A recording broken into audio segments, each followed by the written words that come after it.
We talked about a practical mechanism to practice integration. And of course, integration means we are creating the process of becoming whole. But we're doing that first couple hours was about practicing architecture almost in the same way that we do it now, just thinking about green design in a little bit different way. This now is going to lift it to a different level. But let me give you some fair, not warning, it's just true. People are actually paying for this these days. This is not theoretical work. We're guilty of bad math in our society. Anytime we think that we can add up pieces to make a whole, we will almost always fail. I put in that qualifier because there's never absolutes. So 1 + 1 + 1 = 3, or maybe 1, or maybe even less than 0, or terribly less than 0. When you work non-systemically, that is, in other words, non-holistically, with nature and people, meaning you aren't working with nature and people. We generally don't know how to work with nature and people. We think because we are people, we are automatically working with people, but in fact, we are mostly on automatic. There's 3 kind of levels of thinking in our society. Automatic, where most of us live 99% of the time because that's where it feels really comfortable. I don't have to think. I get up and shave. I read the book. I go out on a date. Do some studying, but not too hard. Then there's reactive. I'm in love. I hate you. You know, we don't like, those states don't sustain themselves very long. The highest state is purposeful. And being purposeful is incredibly hard. For any of you that have tried to go on a diet, or an exercise regimen, or a meditative process, or a new process of becoming, it's pretty hard work. So, how do we work with nature and people? We can barely work with ourselves. And this means that we're going through a developmental process. I'm going to skip. So let's just talk about wise conventional planning. And you can think about this as wise conventional design. I'm not talking about bad conventional design or bad planning. There's lots of that going on. Let's think about the best planning and design that we know. And the first level, or phase 1 of planning, is to look at protecting assets. So in government, we have the water authorities, and we have the Environmental Protection Agency that addresses air quality. And we deal with NOAA in the United States deals with climate imperatives, and there's certainly energy rules, laws, management of toxins, and there's transportation authorities. All these lists of laws and accommodation for protecting ourselves. Okay? What's missing from this list that would protect us? Would you think that there's maybe lots of things missing from that list? And that we might not even be able to ever list them all? The challenge of details. No matter how detailed, it will never be enough. Because it is still the pieces we are seeking to add together. Life is not a jigsaw puzzle. It is a continuously evolving system. Umberto Maturana defines life as the process of becoming. NASA, for their Genesis project, defines life as imperfect replication. Perfect replication is a crystal. Imperfect replication is biological evolution. The process of becoming. Not only are our bodies and physical and biological life becoming and evolving, but we are also developing ourselves too. And if we aren't, we're kind of a sad state. But the details. So we go to phase 2, resourceful design. The highest efficiency with minimum resources. Greatest alignment across divergent stakeholders. Let's get ourselves together. That's what we were talking about the last 2 hours. How do we get ourselves working together to be efficient? Lead is an example of that. Cradle-to-cradle thinking is an example of that. Sophisticated, but still an example of that. And we have tools. We have policy development, government agencies that spend years thinking about what kind of policies, what will pass legislative bodies, department heads and agencies debating codes, regulations. All of these are based essentially on technology as an answer. We'll solve the problem, right? Because we know how to buy bright, shiny objects. We know how to think in reductionist terms. We've evolved our science to be reductionist in nature, meaning if we can make something smaller and smaller, we can analyze it with more accuracy. And what we've learned in quantum mechanics is that when we start separating something and dividing it up into pieces and pieces, the larger whole ceases to function. You with me on this one? So why do we do that? Well, it's okay to do that. It's actually pretty darn intelligent and very interesting. It is just insufficient. And we have a tendency to trap ourselves with the trap of insufficiency. Because we think because it's easy being on automatic. It's much harder to be purposeful.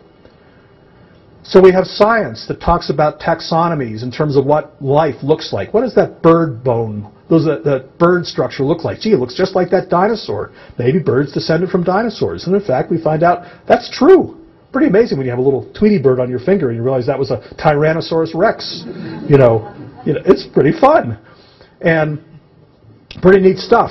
But what it isn't doing, what it is looking at is when we are looking at technology or how things, the objects, we miss the relationships. By relationships, I mean the hidden things between the stuff. So let's look at a taxonomy the way native peoples or aboriginal peoples looked at taxonomy. A hummingbird migrating up the coast of California requires a certain kind of flower to feed on. And if we don't understand that flower, and we've gotten rid of meadows by building on it, and there's only one meadow left of 10 acres with that flower in 100 miles, and we mow that down, that hummingbird is now extinct. Because we don't understand the relationships between the flower and the bird. We think we understand everything because we understand what the bird looks like. Well, it's a good thing, but it is insufficient. Phase 2, advanced tools. We look at human behavior. So we do charrettes and we do public hearings. Public hearings. Has anybody participated in a public hearing on a job or a zoning issue in a community? How effective are they? Carlos? Not at all. It's people talking at each other and giving people the semblance of being heard. But there's no dialogue. It may be lucky. You're lucky if it's a debate. But you don't even get that. You basically talk past each other, and we call it a day.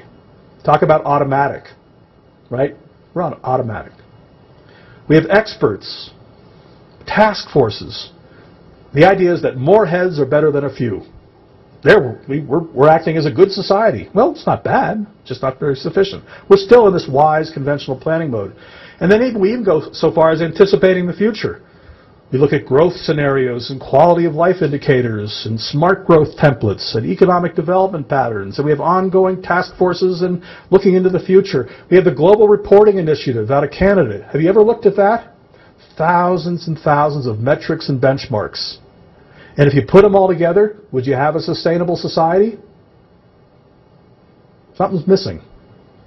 Something's missing. And yet we keep trying to solve the problem in the same way. That's the definition of insanity. We are really screwed up. We really are. And we don't even know it.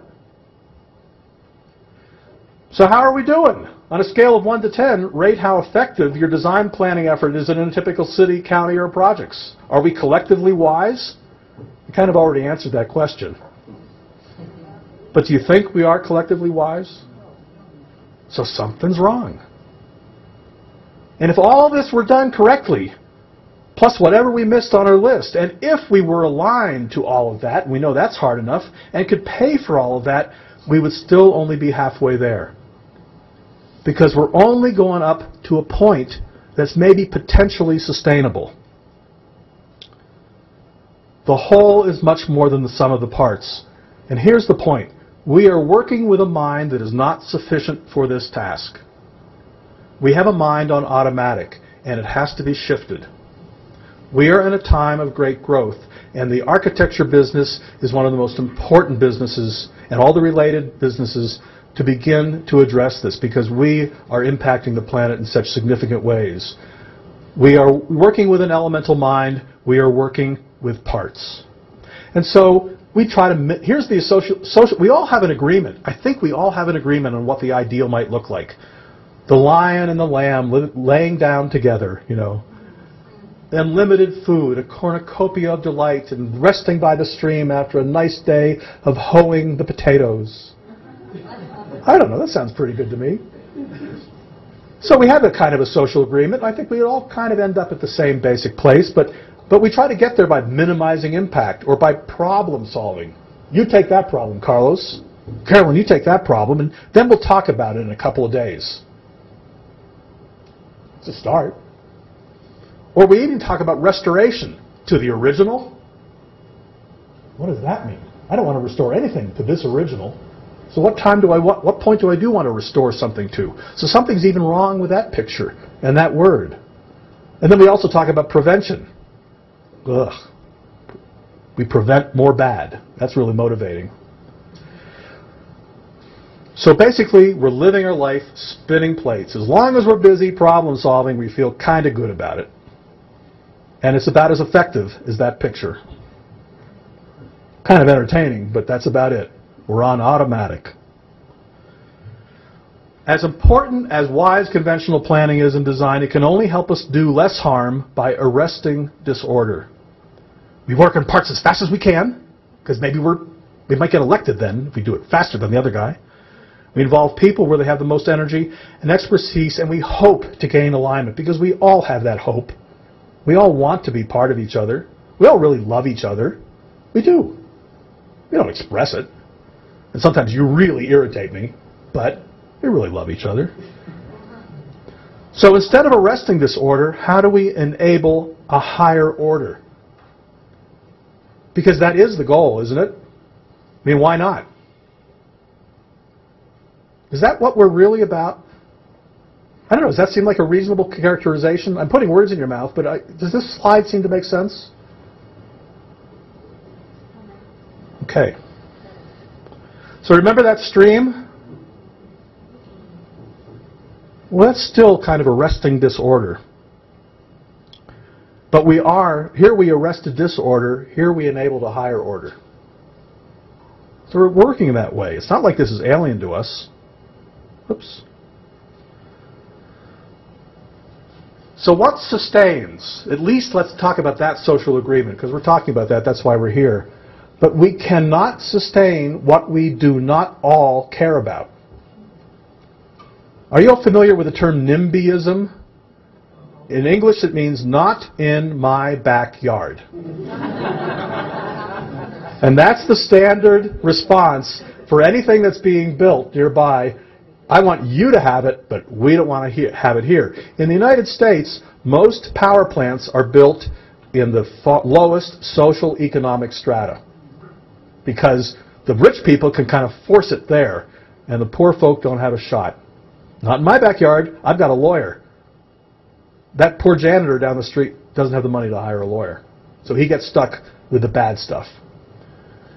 There's also banana. Have you heard about banana? Build absolutely nothing anywhere nor at any time. So we need to awaken universal caring for greater wholes. Universal caring. We need to build the mind that can see it working and learn to play our role in its potential being realized. Now this is kind of arcane language, but it is incredibly precise language. And you're probably saying, will this guy please speak English or Spanish? But we are talking about potential, because if we are not looking at potential, we are dead. And to do that requires us to be purposeful, to be developing, not on automatic. Okay, how are we going to do that? We need to put on a different mind. Now we use the term regeneration. There are a number of different words you can use. We happen to like this word because it's actually very powerful. It, like sustainability, is already being banalized. Regeneration to many people means restoration. But regeneration actually is a word used in the Anglican and Catholic Church, meaning to be born again or to have a new spirit. And that is what, Carlos, you want to correct that? Okay. If you got, let me know if you got a better definition. But it means, in the only way, or I'm not going to never say that. We're talking about a whole system. So I'm correcting myself. Stop it, Bill. You can enter a whole from any point. The way we find it useful is to enter it by understanding place. The place that we live. And we'll get into that and why that's powerful in a minute. We believe that you cannot do a building effectively or understand those nested holes unless you are looking at the smallest level of a watershed. When we do a building, we look at nothing less than the entire watershed, because that is what makes energy flow. What's the expression? Agua es vida? Enough said. And then how we see it work, and then the vocation of each place.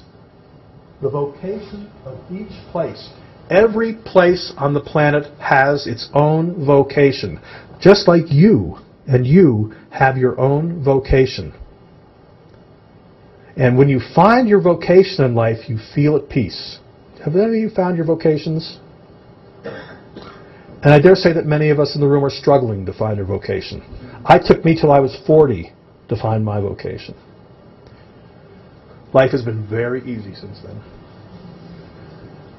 It's worth making the effort. Don't go on automatic. Be purposeful. Look for that vocation.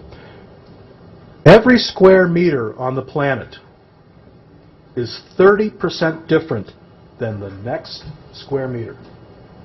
Now that is an incredibly powerful and almost absurd thing to realize.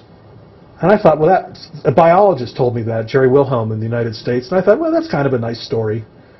And I was doing a seminar, and there was an oceanographer there, and he said the same thing. Oh yeah, every cubic meter in the ocean, move over 1 meter, is 30% different than the next. Now, if these apparently identical chunks of land are that much different, imagine how different Mexico City is from Valle de Bravo or Mazatlan or New York. And unless we understand the unique place of that city or that site in its ecosystem, we will fail in achieving anything close to sustainability. And I will make that an absolute statement. Welcome to challenge it, but right now I want to be firm about that, and so it's something for us to push against. Now let's think about this, about the kind of mind. This is just a quick little experiment. Imagine that you're designing a bedroom addition for your house, for your growing family.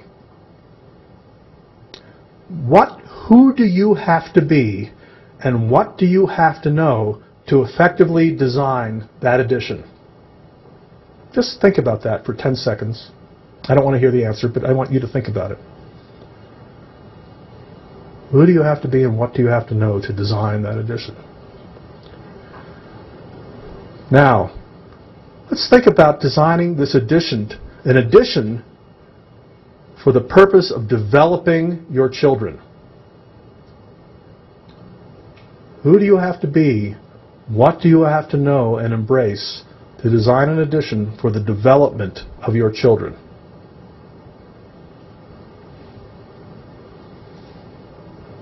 Any thoughts on that? Did that do anything different to you?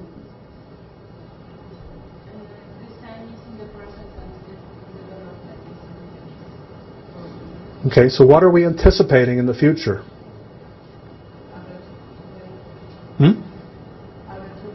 A better way.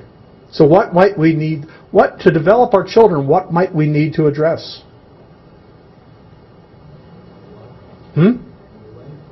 Huh? The wife, yeah. For sure. You have to develop that relationship. But life, yeah. Their needs. And what might their needs be? Play. What else? Travel. Yeah. With what? You building a prison? Huh? I know parents that would build a prison for their kid because they're protecting their child. They're not developing their child worth a darn, but they're protecting them. Maybe, yeah. Maybe sunlight. Maybe access to the woods. Maybe lots of room for friends to play. Maybe understanding how your children evolve. To develop, we really need to change this definition. Right now we use the word develop as if it's to occupy. The word development means to bring out the capabilities or potential of. To bring to a more advanced or effective state. Does that sound a little like evolution? To disclose, to reveal. The etymological root is deveil, to pull down the barriers. To evolve. My personal goal is to change the world's understanding of development and to change the way developers develop so that we are healers and not occupiers. And in fact, I'm going to make this, let me just see if I have, yeah. Here's a question that we ask environmentalists. Can development be healing? We have people have heart attacks when they see this question. I was hissed last week, or 2 weeks ago in Portland, Oregon for this question. We have a problem as a society because I'll tell you, if development is not healing, we might as well just close the door behind us and wipe our hands and say, and kiss our posterior goodbye. Because we are never going to get to a healing relationship with our planet by limiting the damage. We've already damaged it. It is now time to heal. So a little more into this. So what we are looking at, this is really important, is the word potential. What is the process of becoming? Let's think about that word life. What are we trying to sustain when we're talking about sustainability? Life. It ain't photovoltaic panels, folks. It's life. So let's start with the fundamental condition and work from there. We are only fooling ourselves. It's a good thing. By the way, we need to do that stuff, and we need to do photovoltaic panels, and we need to do LEED certification, and we need to have waterless urinals and all this kind of stuff. But don't delude yourselves that you're actually achieving a sustainable condition. You're only beginning the journey to get there. And we will never get there with that kind of mind. We need to look into potential. So, the trajectory of environmental design as we define it, this is just one company's opinion, this arrow is upward. And if we start at conventional practice, as Randy Croxton says, the architect of New York, says we build our buildings just one step better than breaking the law. Fair? And then we say, well, okay, if that's our baseline, then we need to improve our energy performance. So we're going to do 50% better energy savings. And we're going to reduce our water use by 20%, or potable water use by 20%. And we're going to reduce toxicants in building materials. It's a good start. That's high performance. That's conservation. And if we keep this same logic, that must mean that if I achieve 100% energy reduction, or don't use any potable water to flush toilets, or reduce all toxicants in my building materials, that we've achieved sustainability. I don't think I need to ask you a rhetorical question for you to understand that that's the way we are thinking today. Anybody in violent disagreement with that? We just are kind of slowly working our way, as William Rees, the father of the ecological footprint at University of British Columbia, says, it is just a slower way to die. Bill McDonough, I like his analogy. So he says, you're in a car in Kansas in the United States, and you're driving towards Canada, but you really wanted to go to Mexico. If you slow down the car, will you get to Mexico any faster? You won't, will you? And that's exactly the way we're thinking about sustainability. Now, I would say that you need to slow down the car. You need to slow down the car enough that you can make the turn. And that's what we're talking about right now. So until we ever reach this theoretical condition of sustainability, we are degrading the system. And it's because we are thinking of technologies and techniques. It's fragmented thinking. We are degenerating the system. Yes, we're using less energy, as you see from this graph, as we work up here. Yet, nature abhors a vacuum. Nature is never neutral. You can't run a 100-meter sprint in 0 seconds. We have to think differently. So we go to restoration. Restoration means to bring, as we think about it, typically means to bring something back to its original condition. If we believe that life evolves, is that possible? No. So that's a bad definition. Let's get over that one. The real definition of restoration means that we are restoring a subsystem to the ability to self-organize and evolve. Now, that sounds complex, but all we're doing is saying there's a damaged dune system. Here, we're restoring it with seagrass and wheatgrass, bulrushes, and stabilizing it so that at least it can get a foothold and a toehold and begin to maintain itself. And we do this to riparian systems and woodland systems and wetland systems and dune systems. And we restore chunks of nature. And then we say, well, I guess we did all that we can do. Let nature take over. And here's the fundamental problem. Because that is our attitude towards nature. We give nature an assist, and then we say, let it go. Because in fact, the perfect emblem of our attitude towards nature is the United States Wilderness Act. Now, what the Wilderness Act says is humans should not be interfering with nature. We basically put nature in a park, we put a fence around the park, and we pat nature on the head and say, you behave, we're going to go out here and screw it up. How long can we do that?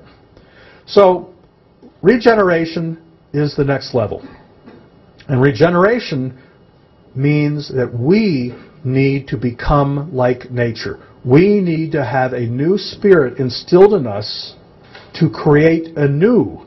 Because the other definition of regeneration is to create anew. That meaning looking for potential, not looking for what exists.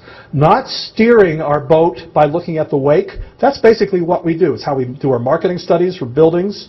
We look at the wake of the ship and we say, well, I must be going in the right place. That's how we look at life. Only what we see in the rearview mirror. So a little sample of, and some of you have heard this story, but it's a good, useful example, I think, of the beginnings of thinking about regeneration. This is a 400-acre ranch northeast of Santa Fe, New Mexico. It had been ranched and grazed for a few hundred years. On it are dry arroyos. There's never been running water, a stream, on this site. And so the fellow who bought it was going to restore it, which meant plant some native species, get rid of the grazing animals, put some gabions in the arroyos to reduce the erosion when it does snow and rain, and call it a day, because nature knows what it's doing. We don't know anything about it. All we do is screw it up. Hands off. So Vint Lawrence is the fellow who owns this ranch, and he heard of Bill Mollison and David Holmgren, the developers of permaculture, permanent agriculture.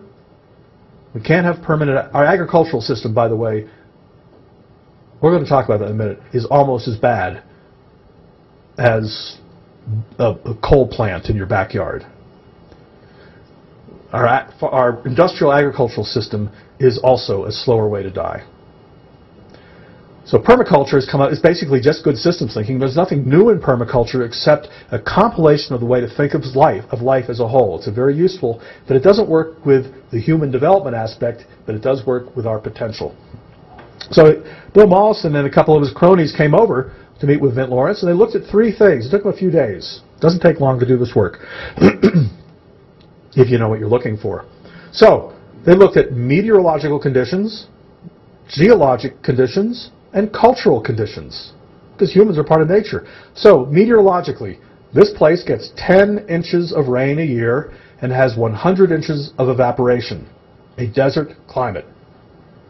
If you have a 3-meter deep pool in Santa Fe, it's gone after a year. It evaporates. A desert. For the last 5,000 years. No surprise, kind of expected that. They then looked, they took some soil samples in these arroyos and other places around the site, and underneath just a couple inches of dirt and sand was rich humus that could only have come from the bottom of ponds in the desert. So that was a head scratcher. Where'd that come from?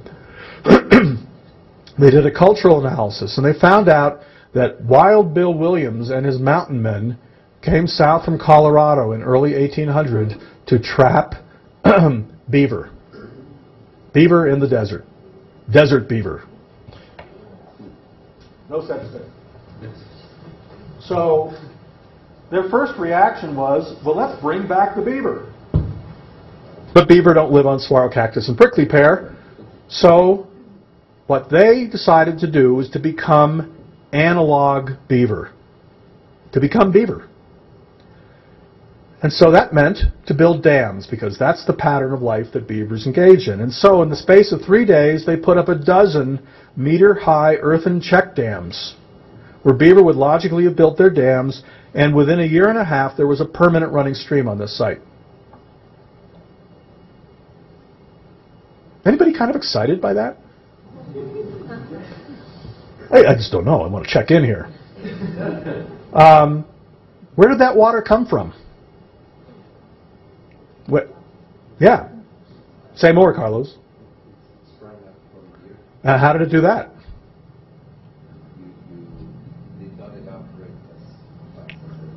Almost.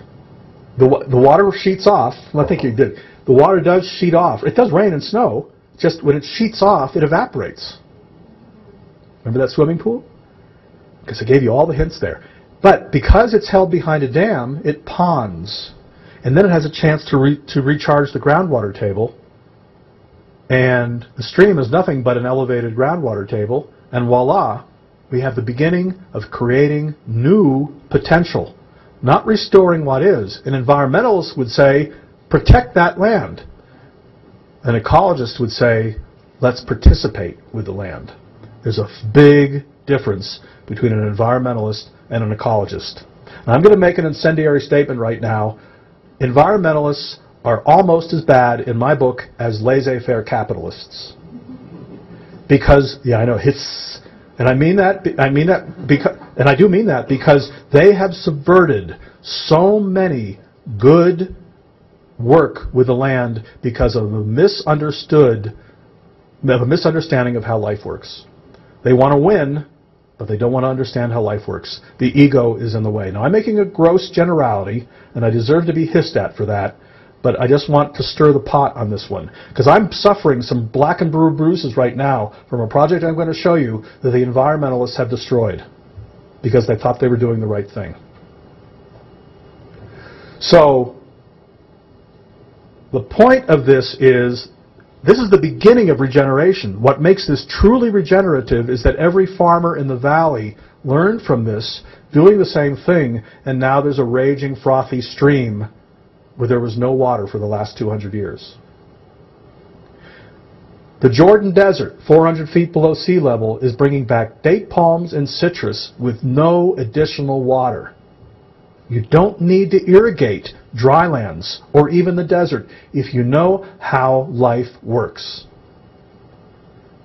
The evidence is profound, but we still refuse to think that we are participants in this issue. I told you that story, but let me tell you this one. This is a book that we give to our corporate clients. I recommend that you all read it. It's called Tending the Wild. There are almost a dozen books similar to this now out. It took decades for scientists to accept this data because they refuse to believe that humans are part of nature. We got to get over it, folks. We are nature. We aren't an occupier. Contemporary Indians often use the word wilderness as a negative label for land that has not been taken care of by humans for a long time. This picture is the eastern forest in the United States, from North Carolina to Newfoundland. It is a beech maple forest, and anybody who's been out there, you'll recognize this. This is what the forest looked something like when European settlers came to the east coast of the United States. This is a chestnut, hickory, hemlock, and oak forest. Thick-barked trees that the native peoples burned and managed every year, or at least every 5 years. 90% of the state of California, when John Muir found it and called it the most wonderful creation of God, was in fact a managed ecosystem by the very sophisticated native peoples there. Humans understood nature until the Europeans got here.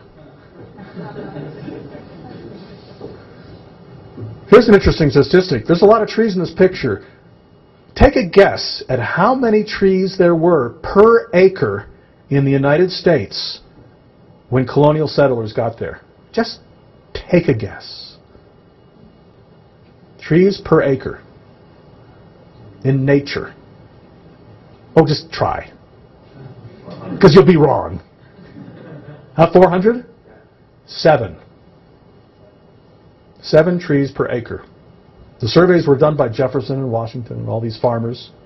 William Penn writes that you could drive a 4-in-hand wagon through the woods like it was he didn't say this, like it was a Hollywood set.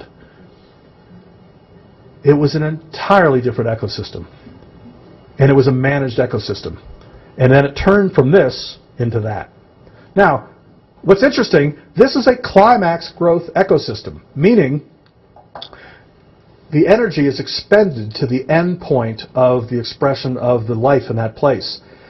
When you prune a rose bush, I'm sure some of you are gardeners, or prune a tree, what are you doing to that plant when you're doing that?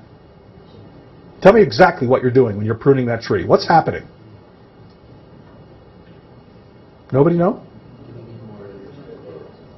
Giving it more energy, Carlos says. So he wins the gold star. That's exactly what you're doing. You're giving the plant more energy. And the native peoples did that intentionally. When you hold an ecosystem to the penultimate, meaning the second level of growth, it is much more productive for all species. When you let it go by itself, it is actually a feral landscape, inhospitable to life. It's hospitable to some life, but not a lot. The white man sure ruined this country. It's turned back to wilderness, said James Rust. We have a very perverted sense of what wilderness means. And to give you an idea of how perverted it is, we surveyed all the buildings in Yellowstone National Park as a contract one year. And when we talked about an energy policy, if you remember this fire, because this is from Yellowstone, lots of trees were down. Now, there was no reason that this fire ever had to be this intense, but we, of course, suppressed the fire that is natural because we didn't like fire. Fire's dangerous, even though it's an essential aspect of seeding pine trees, for instance. They're born, the pine cones explode by a fire regimen. It's necessary for life. We didn't understand that until recently. And so there's all these fallen trees that even just a little section of Yellowstone would have fueled Yellowstone for decades for the minimal amount of wood they need. But no, because of the Wilderness Act, they ship wood in big tractor trailers from Idaho Falls to burn. Does that sound a little perverse? Okay, it's a little perverse. Sorry for the text. California California Indians believe that when humans are gone from an area long enough, they lose the practical knowledge about correct interaction, and the plants and animals retreat spiritually from the earth or hide from humans. When intimate interaction ceases, the continuity of knowledge passed down through generations is broken, and the land becomes wilderness. Would you all agree that we've created wilderness? The average high school senior in the United States can identify 100 corporate logos, but not one native species. So we are so disenfranchised and removed from the systems that support our life that we are killing ourselves. Do you think that that's too incendiary a statement? So how do we regenerate life requires us to understand things differently. We not only need to understand the way life works, living systems, we also have to understand ourselves and what we have forgotten.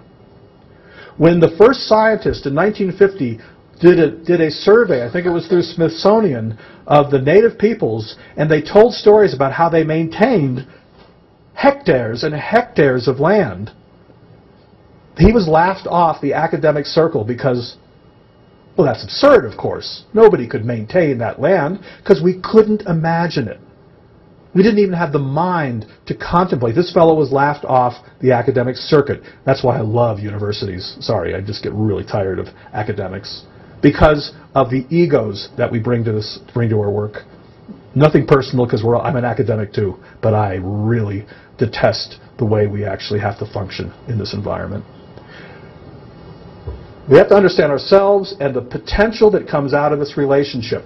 Life is a process of becoming, a whole system of evolving processes, relationships, and exchanges, and we had better figure that out or we are toast. So, what is the whole? I think you're getting an idea now. Remember the concept of body, mind, and spirit? We might make that similar to our physical place as the body of where we live. The mind is the community of people, and the consciousness that we bring to community as the spirit. And I never really understood that until I lived in Baltimore, Maryland. And I'm an urban junkie. I love cities. And I love to walk. I do. I mean, I'm talking about nature. I love cities. And so I walked through all of Baltimore. And Baltimore has about 80 neighborhoods. The uniqueness of Baltimore is that they are very distinct neighborhoods. But I didn't know that. I was just walking. The identical buildings, these 2 or 3 story row houses with marble stoops. If you've ever been to Baltimore, it's an interesting town. But I crossed this one street, and something clicked inside of me. I said, "Whoa, what happened?" And I said, there was a guy there. And I said, it was like Twilight Zone. It was like Twilight Zone. And I said, "What's different about that and this side?" And he said, "Oh, you're in a different neighborhood. This is Patterson Park. That's Hyde." You ever walk into a meeting, maybe in one of your companies, and you open the door of a conference room and there's been a big fight in the conference room. And the minute you open that door, you can feel, is that right? What are you feeling? You're feeling energy. You're feeling consciousness. You're feeling spirit. You're feeling lack of love. I don't care what you call it. There's something out there that's very real. We know it. We feel it, and for some reason, we don't talk about it. Isn't that interesting? So, we got to stop that. Now, remember the alchemists? The 4 elements of the universe? Earth, air, fire, and water? Well, you might imagine that Eastern tradition has a different take on it. And Eastern tradition has 5 elements. Yeah, earth, wind, fire, water, and spirit. Now, this is not some woo-woo granola head up here talking, although I'm sure you're thinking that. Let me show you a book. Oh, I don't have it. I just actually... I highly recommend you read. This is by one of the more famous physicists on the planet, Ernest Laszlo, Science and the Akashic Field. Akashic is the Sufi word for spirit, or consciousness, information field. The quantum physicists know that the speed of light is not the speed limit of the universe. There is instant communication going on. The Akashic Field. A-K-A-S-H-I-C. It's a very accessible book. And all he does is he shows all the evidence that supports this. So get real. Let's use the old expression, get real, folks. This is real stuff, and we better start being conscious of it. So, whole systems thinking. I'm going to give you some stories that kind of define the way we see whole systems. This is a developing field, so please don't accept this as gospel. But the most important thing about system thinking is pattern and essence understanding. Remember we spent the first half of this going through, or the first half of the second half, going through how fragments don't work? And most people at that point say, well, if we can't analyze this stuff, then how can we possibly, and all these pieces, hundreds of thousands of data points that we got to put together, how do we work with this? You don't. Now, I learned that lesson when I was a lifeguard. When I was a teenager and in college, I was a swimming lifeguard and an instructor. And the first time I ever sat in a lifeguard chair, I started counting all the people in the water. 1, 2, 3, 4, 5, 6. I mean, it's a big lake. Oh, no, I forgot. And then okay, that's not going to work. And then I started looking for sort of kind of chunks and fields. That was a little better. Well, that's not working either. And then I realized I had to kind of go into almost a different state, an out-of-focus state, and just feel the energy of the field out there. And you know, in an instant, you could find somebody in trouble. You know, any of you had that experience? Yeah. So you don't do the data, you do the field. And what we need to start understanding is how to get the field and communicate it. And it's very real and very easy to do once you get the hang of it. Trackers, people that are doing animal tracking and wilderness tracking for people that have been lost in the wilderness. The fellow, Tim Murphy, he's coming next week. Is Tim? Okay. Well, Tim taught me this. Now, Tim was on the front lines in Vietnam. He was a scout. In the middle of the night, with all sorts of tree frogs and raining, you can't see, you can't hear. All you can do is sense with your body and mind. And what he's taught me, walk through a wilderness or an area looking at your fingernail, and you will learn a lot more than by opening your eyes. Because your body has to start sensing in a different way. So, we got to talk about experiential learning. Knowledge is not understanding. We need to be involved with dialogue and reflection and understanding. We have to develop a different mind. We have to use systemic frameworks. So let me talk about this. So pattern and essence understanding. This is the hardest thing to talk about because it cannot be described. It has to be experienced. Bill Mollison in the Permaculture Design Manual basically says that as well. There's a difference between knowledge and understanding. You can convey knowledge by facts. I can give you a book, you can learn facts, but that doesn't mean you'll feel it or get it. And this work is the same way. We cannot explain this work. If clients call us up and say, well, here's what we do, and they say, what planet are you from? And we basically have to give them kind of a slow in. We say, just give us a day or two with you in the field, and you'll see. And that's all it takes. Once they experience it, it's understandable. So, understanding is experiential. Knowledge is data. What's going on here? Okay. So an object seen in isolation from the whole is not the real thing. That's another book I recommend reading, The One Straw Revolution by Masamoto Fukuoka. Okay, We're talking about place. So what are we understanding? Place is a sophisticated dynamic system. It is a virtual organism formed by energy flows and nutrient exchanges between all entities over time versus the series of two-dimensional maps and overlays. You've seen Ian McCard's overlay maps designed with nature. That is not what we're talking about. It's a good start, but it is not pattern understanding. It is one form of pattern understanding. Let me give you an example. Now, Tim will tell the story differently, and he will tell it accurately. I will tell you it from a mythological point of view, which will actually convey more information. This is Robert Redford's Sundance Resort in Utah. I brought in Tim to look at this, and Tim was given a 3-foot-high stack of data. When we go to most job sites, people say, and we say, well, do you understand how this place works? I said, well, sure we do. Here's the data. Is data understanding? No. In fact, they don't even understand it. When we actually say it to them, they say, what does that mean? What does understanding mean? Well, then we tell them a story like this. So Tim had this 3-foot-high stack of data games. Redford brought him up because Tim had done his house in Santa Fe, New Mexico. And so Redford said, we're building a new ski lodge. Let's take a look at this. Like your opinion, Tim. So Tim was given the stack of data, and geology, soils, habitat, plant and animal, seismic activity, archaeology, social interactions, all that stuff. So he's reading through the first report on archaeology.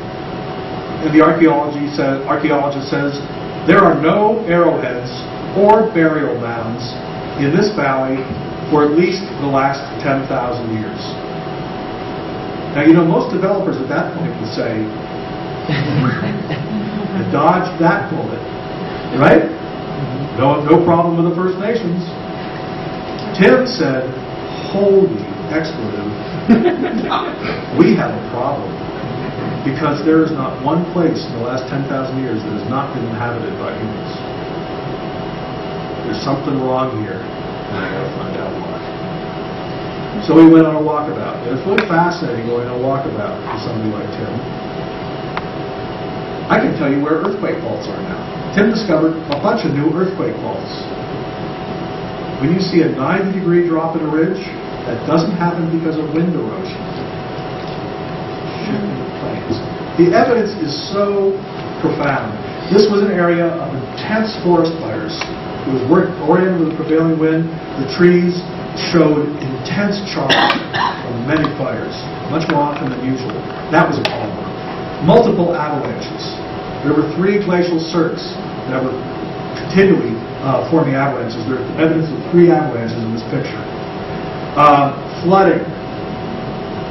And there was an area of terminal moraine, gravel and silt. Just this little chunk section, and there was one of those seismic faults going right underneath it. Now, interestingly enough, they were building this building on the terminal moraine over the seismic fault at the confluence of 2 glacial cirques in the forest fire valley and in the floodplain. So Tim said, stop this project. I don't know what's going to happen. And they said, Tim, disasters happen. They dictated him Dr. Doom. 4 out of the 6 events that he talked about happened within 6 months, including an avalanche that swept away the project manager's wife and child. They did live. They stopped the project because of that. Now, I was with my wife hiking in New Mexico just 2 days ago, at Bandelier National Monument, and there's all these rocks and seismic fissures because I'm learning how to identify these. And I said, I don't want to walk anywhere near this stuff because there's going to be a rock slide any moment. And my wife said, just like Tim, massive landslide within 100 yards of us, had us running, all the hikers running to save our lives. And my wife was very upset because I proved her wrong. She said that. She said, I got to admit that you're right about it. So life happens like this. And so the idea of a pattern is it's not just about the data. You've got to look at how things work together. Okay. Experiential learning. We All systems are arranged in holarchies. And holons. So what is a holarchy? Let me see if I have a slide here. Hold on. Okay. A holon is a system or a phenomenon that is a whole in itself as well as part of a larger system. So a cell, that can live by itself. But then a cell forms an organ, and an organ forms a body. Remember that high-performance liver? That is a holon within the body. If you destroy any holon lower than the whole in that system, it destroys everything above it. It's one of the tests of a holon. If we do not understand those interrelationships, we make fundamental errors. Person, family, community, cell, organ, system, body. We need to be working with those things, folks. Now here's an example. Now here's an orange tree that was designed to be manufactured for orchards, square orchards. Yeah, I'm sure you've seen the environmental designers talking about we need to build buildings like a tree. Right? Have you seen that? The building needs to be like a tree. And they show a picture of something like this. A tree sitting on the street. What's missing from that picture? Earth. Yeah, the earth, roots. What else? Sun. What else? Birds, worms. Let me give you an example of a holon because they missed it. This was in Scientific American a year or two ago. The salmon are dying, and not going upstream in the northwest in Alaska. And in Alaska, particularly, the bears eat salmon. So the scientists thought, cleverly, we're going to get rid of the bear, so the salmon live. So they didn't kill the bear, they just carved them away. Within a year and a half, the forest started dying. Year and a half. Year and a half is a magic number in nature. I don't know why, but it's interesting that nature starts reacting to our mistakes within a year and a half. It's a very short time period. And what was happening is the bear pulled, they catch the salmon, and they don't want to eat near the stream because that's where the competitors are. So they take the salmon into the woods, and they eat the fleshy good part, and they leave the rest of the carcass rotting and dissolving into the soil.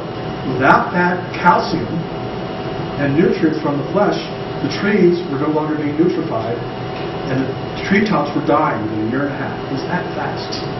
So, when we don't understand the connection of these holons and holarchies, we are not thinking very systemically. We're still learning how to do that. So here is a tree that is not alive. Here's a tree that is alive. It ain't a tree. It's treeing. It's a process of treeing. Now that tree needs to be part of this system, and that system is part of that forest system, and that forest system is different than that other forest system. It's part of a larger ecosystem of multiple forests. You keep pulling back levels and levels, and you see larger and larger holons that we need to be paying attention to. And if we aren't addressing that, we aren't understanding the system. Now, let me give you a practical example of this. You're probably wondering, what does this mean in terms of design? So this is a very controversial development, and I'm happy to take some arrows on this one, but it's a good example.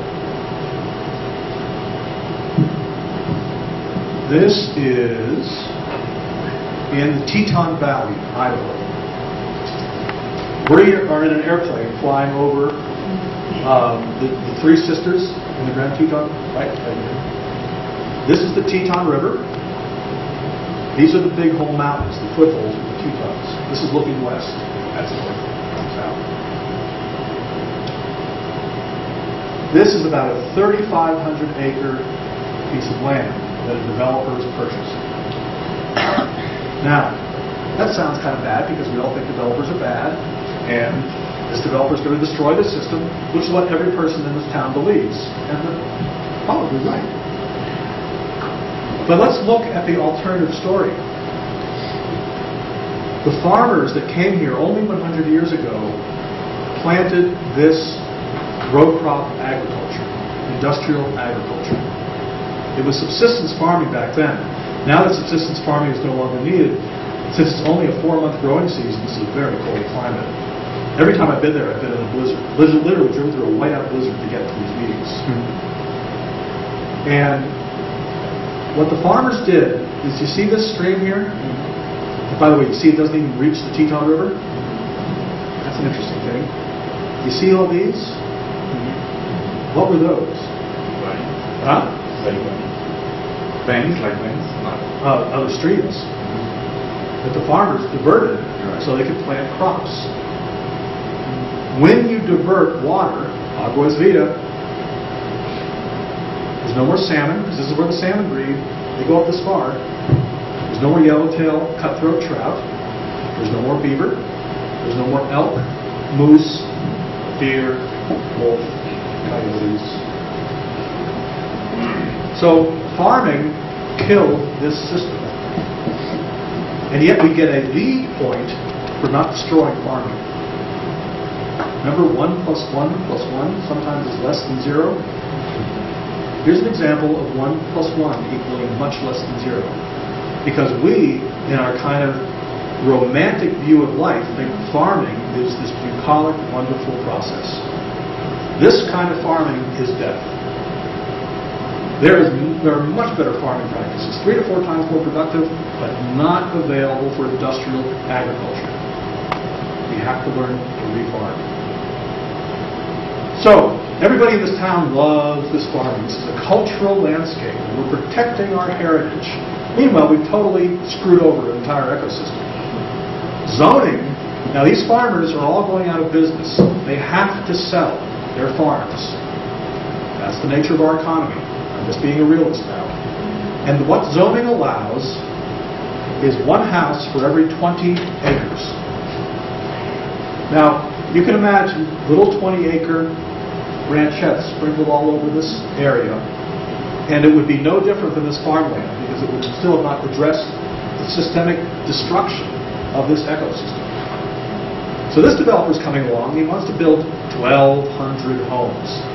Oh my God, 1,200 homes, this is terrible.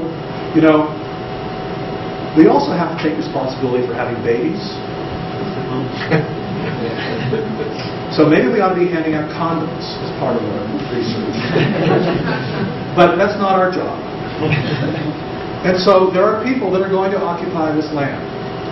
The question is, can they do it as co-creators or as destroyers? And right now, the system is destroyed. Let me give you proof of this. This alluvial fan, by the way, this is an alluvial fan. It drops about 200 feet. I think that's right. This is called Mahogany Creek. And it basically is like a fire hose, spraying this alluvium over centuries, millennia, to make this. You see how it pushed the river out? It's pretty apparent when you see it that the pattern of this land is the essence. The pattern of this land is connectivity. The essence, meaning its core purpose, is a living bridge. Do you get that? And everybody who hears that, except the environmentalists, get that. What the environmentalists are interested in is the sandhill crane population, because the sandhill crane population feeds on the barley that the farmers planted. It's a very important source for migration patterns for the sandhill crane. We acknowledge that. But they, to quote, we don't give a damn about connectivity. We just want the sandhill crane. They want to win a battle, but they want to lose the war. And as a result, it is terrifying to see all those houses over here, but those houses separated by thousands of feet or hundreds of feet, even 600 feet, allows for any habitat corridor to work. And to reestablish the streams here, to prove to you that the streams were there, those are the soil patterns. Pretty good proof? Yeah, it's there. This is not hard if you get the data and start looking for pattern. But if you're not interested in it, and your ego gets in the way, we have a fundamental problem. And this is my problem with the environmental movement. It's also my problem with laissez-faire capitalists, thinking that money is the primary issue. All we can do is try. And I'll tell you what, most people come back to me with and say, who gives you the right to think that you know what to do with that piece of land? It's a great question. But the response should be, why do you think you're already not impacting that land? Because there's not a square meter on this planet for the last 6,000 years that humans have not impacted. There's plenty of proof on that. So if we're doing it by accident, why don't we try to be intentional about it and then learn from it? So feedback is an incredibly important part of this work, is that if we can state it, then we can observe it, and then we can make corrections. Okay, anybody want to challenge me? You okay with this? Okay, so dialogue is another important part. So you see, lectures and books won't give you this. What Tim and I did is walk that land for 2 days. Just feeling it. Looking at how the water courses work. Looking at those patterns. This was the most... Seeing that picture was profoundly important. Because it was obvious what was going on. But not always that easy. Now, how do we get into dialogue? And basically, how do we allow systems to emerge? Now, spending that little time in reflection earlier, before the break, allowed you to bring up some thoughts and reflections that you might not have thought about for a while, or maybe ever. Is that fair to say? Why is that not a part of the design process? Why do we not give time for those systems to emerge in the design process? Corporate America does that. Toyota does that. They make great cars. We're not making such great buildings. We're not making such great ecosystems. We emerge the system from the mutual interaction of the parts of the system that arises characteristics or attributes which cannot be found as characteristics of any of the individual parts. That is not my statement. We can't fragment the world. It has to be seen and felt as a whole. So we've reached an emerging operating reality that says interdependencies have reached critical thresholds, and linear, hierarchical-based operating models are inadequate. We need to change the way we're thinking into conscious transformation. I'm going to keep going here. Come on. No.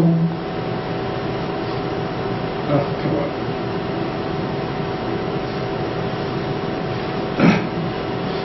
This is, I'm going to get Microsoft sucks. All right. So, I mean, these are the kind of statements. Jim Toothaker was a lifetime bureaucrat in Pennsylvania. And after experiencing this way of working, he said some esoteric chemistry took place with the team's willingness to explore new solutions without having to know the answers beforehand. How many of our clients expect us to know the answers? How many of us expect to demonstrate to our clients that we know the answers? You know, I'm good. I know the answers. No, you don't. Admit it. You're a better man or woman because of it. And then let's involve ourselves in the process of understanding. My life changed, not immediately, but it was a transformative process over time. It became more than a job, it became a personal passion. And this from a career bureaucrat. All right. And develop a different mind. Here's the problem-solving mind. It arrests disorder. It's kind of what we use for lead. Business as usual compliance. The protecting mind is the conservation mind. We're going to protect nature. We love nature. That's still inadequate. We need to have the evolving mind. How do we keep engaging ourselves in creating new potential? How do we allow new potential to emerge? The regenerative process sees the essence, that living bridge of that particular land, to look for potential in terms of what's not there. The restoration scientists on that piece of land could not see the potential. They kept going back to restoring the stream. Remember that one stream that was going down the river? They just wanted to restore it because that's all they could see. Well, that stream's no longer there. How can we deal with that? Remember that stream that appeared in Santa Fe? A restoration scientist wouldn't have seen that. But somebody involved with looking at potential systems and emerging systems could imagine that happening. There's something pretty magical in that. It's something incredibly important. So capacity is needed. We need to connect the evolutionary mind with the protecting mind because the protecting mind is very important. Don't think. Remember that diagram, the downward spiral and the upward spiral? That downward spiral is incredibly important. Do not think that I am saying we shouldn't be there. We have to be there. We have to stop dumping carbon in the atmosphere. We have to stop polluting our streams. We have to stop making toxicants in our materials that our kids sleep next to. We have to do that, but it's not sufficient. And if we only worked in the living system realm, being like nature, looking for emerging system, yet still dumping tons of carbon in the atmosphere, that's not going to work either. It's the whole. We have to be working in both those areas at the same time. The protecting mind and the evolutionary mind. We have to protect them. It's not either or, it's both and. So, we have to look for essence, not an existence. Essence means looking for potential. We need to be working with living systems, not just the parts, but the whole. We are part of that living system. We need to remove entity-centric thinking, meaning it's all about me. Because it might be all about that bird. Or it might be all about that elephant. Or that alligator. Remember introducing the wolves to Yellowstone National Park? Snap Yellowstone into the best health that it's been in decades by bringing back that keystone species. We need to be developing ourselves, the capacity for our own consciousness. I don't care if you call it religion, or you have a master, or you meditate, but you need to be purposeful about your role in this evolution. Because other than that, we're on automatic. And we have to have, as I've beaten into the ground, we have to have an ecological, not an environmental mind. We need to be looking at how we add value, not just how we increase efficiency. And then we need to use systemic frameworks. Now this is a little something different. I'm not going to get into this. This is multiple years of study. But the mandala, the Enneagram, which comes from Zoroastrian and Sufi tradition. There's the medicine wheel and council wheels from Native Americans. These are all ways that, all of them are different ways that Native peoples held the whole.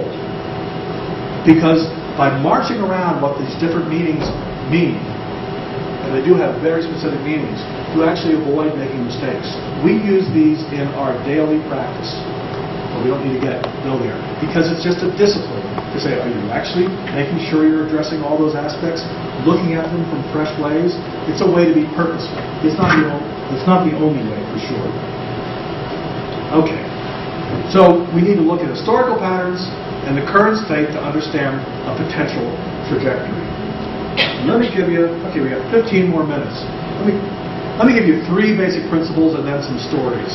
Sorry, I really like telling stories, and I haven't really told too many stories. Have I been telling them? I've been preaching a lot. Have you got some? Has this been interesting? Yeah. But without stories, it's never interesting. And I'm sorry. Stories are. I kind of got too involved with my own ego here.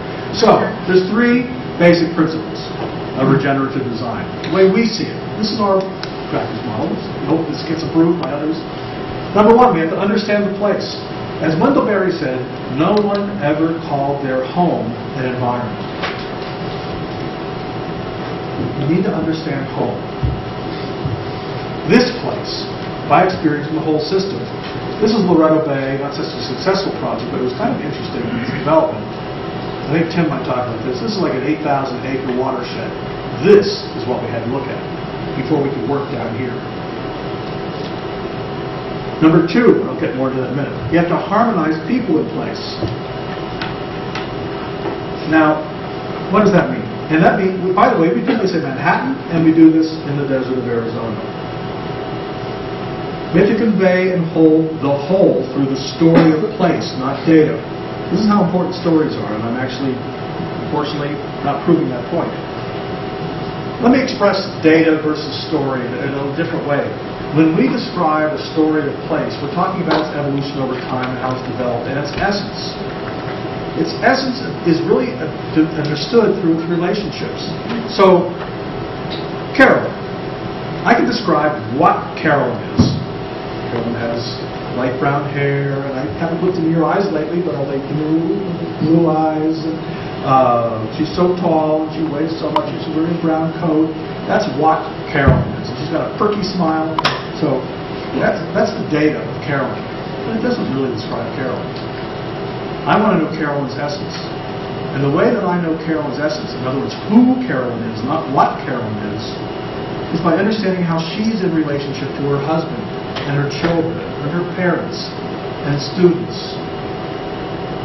And I'm not going to embarrass Carolyn by describing what I know of her essence. I happen to like it. But her essence is that it comes out of those relationships. there's a lovingness there, an enthusiasm. That's kind of who Carolyn is. And unless I understand who Carolyn is, I really don't understand much about her. Unless we understand who a landscape is, or who a city is, we don't understand much about it. And the native peoples used to describe rocks as persons and trees as persons.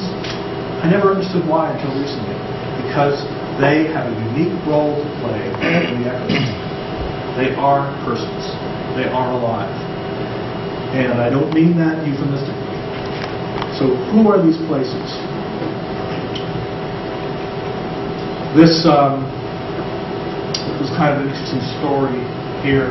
This there was a 100,000 person new town proposed between Phoenix and Tucson. And of course the towns of San Manuel and Oracle and Tucson and Florence went wild. And we were participating in that with the developer. And finally, about 50 people, after we had tomatoes thrown at us a number of times, said, well, let's give these people a listen to, because at least they're talking a little bit differently than we've ever heard before. So we had a meeting. And we asked people to describe what they wanted or didn't want out of this development. Of course, some people said, we don't want this development. Other people said, we don't want to see your lights. Other people said, we don't want to be bothered by your traffic. And the state environmental, the game and fish people said, we don't want to see this ecosystem destroyed. Now this is the power of having people reflecting. We didn't have to say a thing. A guy from Oracle, Arizona, who had lived there for 5 generations, stood up, visibly shaking, and he said, you environmentalists drive me blankety blank crazy. Don't you know what this place was before white man got here? Don't you? And they didn't say anything. But he answered the question. He said, this place was a 3-foot-high, dry grassland prairie with springs running all over the place. Why do you think we brought cattle here in the first place? And he was absolutely right.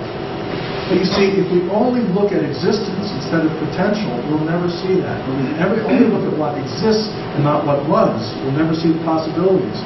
And so this place had a chance to be actually healed with, just like that story in Idaho, with certain, I won't say 100,000 people, but certainly people tending the wild. It will never be healed otherwise. All right. Understand the place, convey it through story, because it begins to unite people around meaning. Story is the most powerful way to hold a whole. You can't hold a whole by throwing data. This is why native peoples used epic poems and song cycles to convey the complexity of life and the essence of life. It isn't about the facts, folks, but that doesn't mean you ignore the facts. It's the facts that helps to teach us about that essence. And then, because we can never be sure that we're getting it right, we have to evolve with it forever. Forever. This doesn't stop as a design problem. This means that we have to be working with people in a corporation or community or residents to understand their role in tending the wild. You with me on that? Okay. It works in cities. Why is this a regenerative project? It is nothing more than a LEED platinum building with all the wastewater is treated in the building, and the stormwater is recharged in the groundwater table. But because we engage the larger community about the creation of this building, it's up here. That's the site. Here, you see all these trees? Trees know where water is. This is a buried river. And we got involved with the Huron River watershed to reinforce the quality of water in that river by what we were doing in this building. And they were so excited that someone was thinking about the larger system. They hugged us and said, we will support anything you want to do in this building. We will be your advocate for any variance you want. We went to the State Department of Environmental Protection, and it was a love fest with them too, because we were engaged in the larger system. So regeneration, you see, is not just about nature, it's about humans coming together as a whole as well. This is a little like a blind man and the elephant. You can't have an elevator conversation about this. You can't have a sound bite about what this means. And this is why this is a tough business to sell to clients. It's just give you the sound bite. Can't do it. Oh, well, thanks. It's like a blind man and the elephant. You got to work your way around that elephant, feeling the tusk. Weird projection here. And then a big, thick leg and a bushy tail. That sounds like an elephant. Feels like an elephant. I'm going to take another lap. And it takes a few times going around this to make it make sense. Stick around. So, I think I'm going to finish with this story. This is Loretto, and again, you can't look at this as a good example because it was a terribly managed project. But it was well-intentioned. 6,000 units down here. Environmental said, of course, you can't be here. You've exceeded the carrying capacity. And they're absolutely right, unless we look at potential. What was the Baja Peninsula 400 years ago, or 500? Who did Spanish get it? 15? Late 1400s? Anyway, not about that. European patterns. What they found was that. But not, they didn't. We think they found that. But what we learned is they found a scrub oak forest. Within 50 years it was destroyed because of European farming practices, grazing animals like goats, cutting down the trees, and cutting down the mangrove forests. We know there are remnants. This is up at 7,000 feet. We know there are remnants of estuary systems. We know all the names for those dead and dry arroyos are named after wetlands and swamps. We know there was water here. And how do we bring it back? No different than that beaver story. There's the remnants of the estuary. You couldn't even stand there. There is the remnant of the estuary. But it had been buried by the erosion from all the bad farming practices. There's that estero. And they were going to build a new urbanist-built village with concrete canals like Venice. And we said, that's kind of stupid. Why don't you do that and bring back the estuary? And so that's what they did. I don't know if they're still going to do it, but by actually having people tend the sweet red, black, and white mangroves, that this development can be a sponsor for reestablishing one of the most important seed beds for the Sea of Cortez. And the essence of Loretto, the town of Loretto, is ultimately protecting the marine life in the Sea of Cortez. And everybody in Loretto gets that. The farmers get it, the tourists get it, the tourism groups get it, the business people get it, the fishermen certainly get it. That if we're not involved in taking care of and seeding the Sea of Cortez, we have failed. So that's kind of an essence statement. Well, this is a project in... I'm going to start. Let me just jump ahead here. Well,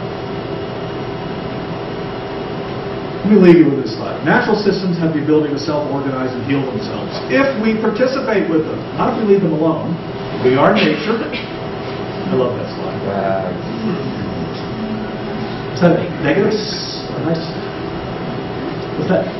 Now we're just, I want to get cultural bridging here. What was that score? Yeah. Is that great? Yeah. Huh? Yeah. Okay, I wasn't sure. Okay. Sort of negative or positive. Well, it should be both. Both. and learn from feedback. That we need to be humble. If we only listen to the first two, that means we could build Walmarts all over the world. So we're nature, but obviously we aren't paying attention to the way life works. So, as I was described before, this is the whole system. We've got to limit the damage. We've got to understand living systems. We've got to work at both levels. That's a whole systems mind. This work requires us not only to overcome the bad things going on out there, but self-overcoming. A transformation in the way we live. A new being. I highly recommend reading this article, The Idols of Environmentalism, in May 1997, Orion magazine. So, we have a possible role for humanity. What is reestablishing the healthy web of planetary systems and developing our own potential in doing it?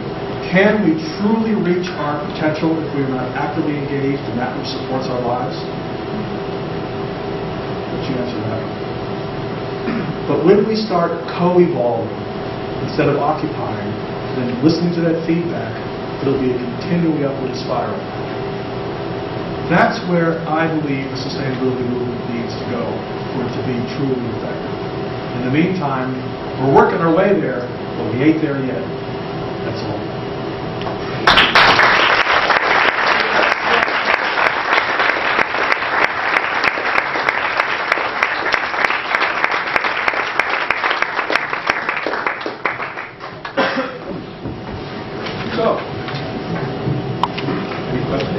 I don't think we have time for questions and answers. It's 10 o'clock now?